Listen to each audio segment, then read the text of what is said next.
Con bổi này mình bắt tít trong núi luôn anh em. Bổi đẹp, có bài bản mà dòng nó tốt nha anh em. Nó gù vào ghê gớm luôn.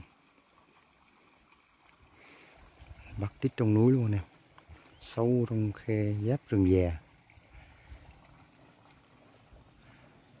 Chim dạo này nó trốn sâu trong rừng quá anh em. Ngoài nó bắn dữ quá, nó rút sâu vô rừng hết. Đi bộ vô cái khe này xa mới nghe chim, còn ở ngoài nó trốn hết này. Chim rất là tốt. Mời anh em xem clip nha. Nếu mà thấy hay thì cho mình một đăng ký và like ủng hộ kênh mình nha.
Chim quá đẹp anh em.